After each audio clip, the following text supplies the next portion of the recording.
नमस्कार, मैं स्मृति ठाकुर और आप सब देख रहे हैं हैप्पीनेस इंडिया। ऐसे तो बिहार में, चाहे झारखंड, चाहे यूपी, देश के अलग अलग राज्यों में वायरल फीवर या डेंगू, मलेरिया जैसे बीमारियों ने आतंक मचा रखा है।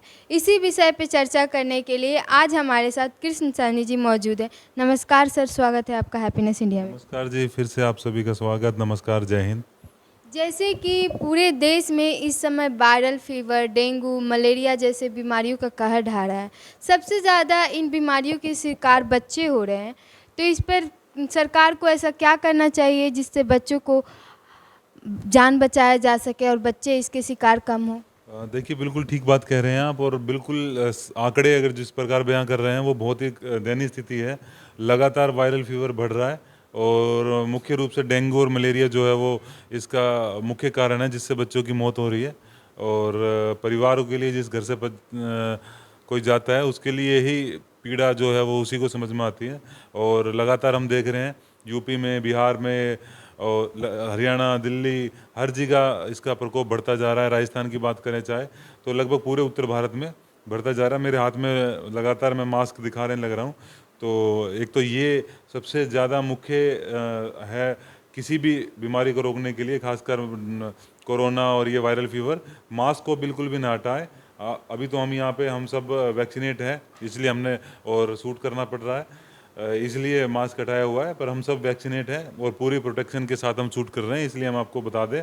पर आप सभी घर में रहते हैं या बाहर रहते, जब तक ये वायरल चल रहा है, एक तो मास्क को लगातार पहने रहे और अपनी जो क्या कहते हैं, जितनी भी वायरल को रोकने वाली आपकी डॉक्टर की बताई हुई प्रिस्क्रिप्शन है, सरकार की बताई हुई गाइडलाइन है, उसको ज़रूर फॉलो करें।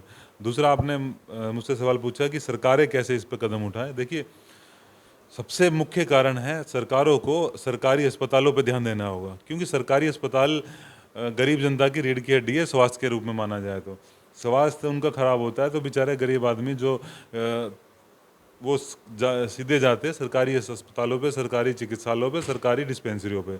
अगर वहाँ पे डॉक्टर ही नहीं होंगे, वहाँ पे सुविधाएं नहीं होंगे, तो बच्चे की तबीयत ऑटोमेटिकली बिगड़ेगी और वो फिर मौत के द्वार तक पहुँचेगा। बहुत सारी हमने वीडियोस देखी, बहुत सारे हमने न्यूज़ रिपोर्ट देखी, पोर्टल पे देखा कि किस प्रकार बुरा हाल है। बच्चे और बड़े भी अस्पताल में भर्ती ही नहीं हो पाते, उससे पहले ही बाहर मौत हो रही है।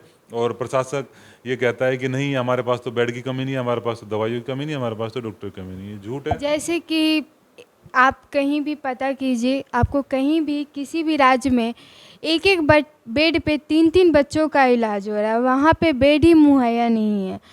तो लोगों को, जो परिजन है, कि उनके बच्चे अस्पताल तक ना पहुँचे या उनके घर से कोई सदस्य अस्पताल तक ना पहुँचे, तो इसके लिए क्या करना चाहिए? इसके लिए ये करना चाहिए, जिस प्रकार कोरोना काल में, जैसे अभी आप लास्ट कोरोना काल था, उसमें बेड की और ऑक्सीजन की भयंकर समस्या थी। उसके बाद उन्होंने एक तरीके से टेम्परेरी अस्पतालों का निर्माण किया। तो अब माहौल ऐसा बन गया है कि सरकारों को और जनता को ऐसा लग रहा है कि सिर्फ मौत हो रही है तो अगर कोई बीमारी आ रही है तो वो कोरोना ही है ना। ऐसा नहीं है, और बहुत सारी बीमारियाँ हैं जिससे हमेशा जाने जाती रही है, परिवार परेशान होते रहे हैं। वो डेंगू है, मलेरिया है, चिकनगुनिया है, वायरल फीवर है। इससे लगातार मौतें भी होती हैं और मतलब ऐसा हो जाता है जिसके साथ होगा उसका 1 महीना खराब, और परिवार में लगातार सबको वो करता है। तो अगर व्यवस्था नहीं है सरकारों के पास, प्रशासन के पास, एक अस्पताल में दबाव ज़्यादा बढ़ रहा है, तो टेम्परेरी अस्पताल बनाएं। वहाँ के जो स्कूल अगर बंद है तो स्कूलों में अस्थायी अस्पताल बनाया जाए, कम्युनिटी सेंटरों में बनाया जाए, मिनी सचिवालयों में बनाया जाए, या और जितनी भी गवर्नमेंट के ऑफिस बने हुए हैं, सरकारी अधिकारियों के लिए, सरकारी नेताओं के लिए जो होटल बने हुए हैं, उसको सरकारी अस्पताल में बदले। क्यों नहीं बदलते? यहाँ पे हम देखेंगे गुड़गांव में से लेके आप हर जगह, यूपी के अंदर बात करें, दिल्ली, हर जगह बड़े बड़े होटल बने हुए हैं, इस तरीके से रेस्ट हाउस बने हुए हैं अधिकारियों के लिए। उसको आम जनता के लिए खोलें, उसमें सारी सुविधाएं होती है, उसमें बनाइए वहाँ पे। और जो लोगों को क्या कदम उठाना चाहिए कि लोग के घर वाले ही अस्पताल नहीं जाए तो ये मुसीबत ही नहीं होगी? नहीं, देखो, अब ऐसा नहीं है। अस्पताल अब सब जा रहे हैं, पर देखो, जो बीमार होगा, आप 4-4, 5-5 दिन घर पे रहोगे, पर वहाँ पे उनको सुविधाएं नहीं मिल रही है। मुझे लगता है कि अगर ऐसी कुछ घर पे बैठ के इसके लिए क्या उपाय है लोगों के लिए? नहीं, घर पे बैठ के तो कोई उपाय नहीं है। इसका उपाय तो वही है जो मैंने पहले बताया, बीमार होने से पहले उपाय है, बीमार होने के बाद तो आपको डॉक्टर को दिखाना ही दिखाना है। उसको रोकने के लिए जैसे कि कोई उस किसी परिवार में बीमार नहीं है तो पहले ही ऐसा क्या करे कि उसको अस्पताल जाना ही ना पड़े। उसके लिए ये है कि आप मास्क लगा के रखें, है ना। ज़्यादा से ज़्यादा कोशिश करें कि भाई ज़्यादा भीड़ भाड़ इलाके में ना जाए, और हाथ धोते रहें, अपने सैनिटाइज का उपयोग करें।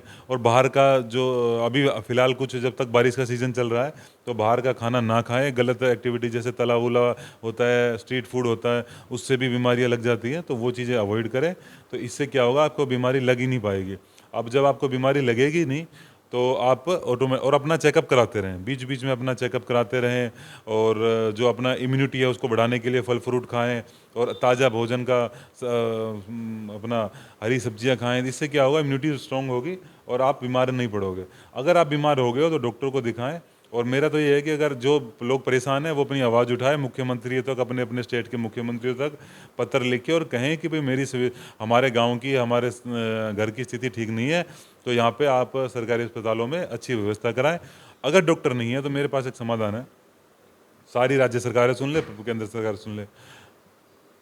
जो मेडिकल में पढ़ने वाले स्टूडेंट हैं, 3rd ईयर के, 4th ईयर, 5th ईयर के स्टूडेंट हैं, उन सभी को आप अप्लाई कर सकते हैं, वो काम कर सकते हैं, है ना। एमबीबीएस के जो 3rd, 4th और 5th ईयर के स्टूडेंट हैं, लगभग उनको इस तरीके का अनुभव हो जाता है कि वो फीवर का इलाज कर सकते हैं। इसके अलावा पूरे देश के अंदर, पूरे राज्यों के अंदर बीएमएस डॉक्टर हैं, जो उनकी तादाद भरी पड़ी है। बीएचएमएस डॉक्टर हैं जो प्राइवेट काम कर रहे हैं या कहीं ना कहीं किसी भी संस्थान से जुड़े हुए हैं, उन सबको वो इकट्ठा करे और उन सबको ड्यूटी लगाए कि आपको इतने से इतना घंटा आपको हमारे सरकारी अस्पतालों में, या जो अस्थाई अस्पताल अगर सरकारें बनाती है तो वहाँ पे आपको सेवा देनी है। कुछ उनको मेहनता ना दे, कुछ उनको अप्रिशिएट करे, उनको सर्टिफिकेट दे कि आपने इस ऐसे समय के अंदर आपने अपना जो आपने अपना योगदान दिया है उसको लेके सरकार उसको अप्रिशिएट लेटर दे। तो इस तरीके का एक तालमेल बनाना पड़ेगा डॉक्टरों के बीच में और सरकारों के बीच में। और कोई उद्योगपति हैं, उनके पास फैक्ट्रियां हैं या उनके पास व्यवस्था है, तो वो उनसे रिक्वेस्ट करके सरकारें कहें कि आप हमें अपनी कुछ जगह दीजिए जहाँ पे हम अस्थायी अस्पताल बना सकें और लोगों को सुविधा दे सकें। मुझे बनाए, मुझे मौका दे, देखो मैं अभी ठीक कर दूं सारी स्थिति। कोई देखो, स्वास्थ्य सुविधा, शिक्षा सुविधा, ये बुनियाद है ना, ये बुनियाद है आम जीवन जीने की। इसको अगर ठीक नहीं किया जाएगा तो कुछ ठीक नहीं है। मैं कह रहा हूँ आधे घंटे का काम है, मुझे दो पावर, मैं आपको ठीक करके दिखाऊं। अगर कोई किसी का कोई ये कह दे कि मेरा एडमिट नहीं हो रहा या मेरे पास ये दिक्कत हो रही है, सारी की सारी, कोई ऐसा, अरे कोरोना काल में ना तो दवाइयाँ मिली ना कुछ और मिला, कहने लगे काला बाजारी हो रही। कैसे काला बाजारी हो जाएगी? नियंत्रण आपके पास है। प्राइवेट हो, जहाँ सरकारी दवाइयाँ बन रही है, प्राइवेट दवाइयाँ बन रही है, कहाँ से कितना प्रोडक्शन निकल रहा है, सब पता होता है सरकारों को। आप, मैं कह रहा हूँ मुझे मौका दे, आधे घंटे के अंदर सब कुछ ठीक कर दूंगा। तो इच्छा शक्ति होनी चाहिए, आपके अंदर पावर होनी चाहिए, तो आप सारी चीज़ें ठीक कर सकते हैं। जैसे कि आपने इस न्यूज़ में देखा कि तमाम जानकारियाँ आपको दी गई, जैसे कैसे इस वायरल फीवर से बचे, कैसे डॉक्टर के पास जाके इसका इलाज करवाया जाए, कैसे इस पे आगे की कार्रवाई हो ताकि लोगों को सुविधा मिल सके। और भी आगे की जानकारियों को जानने के लिए हमारे चैनल को लाइक, शेयर, सब्सक्राइब करना ना भूलें। जय हिंद।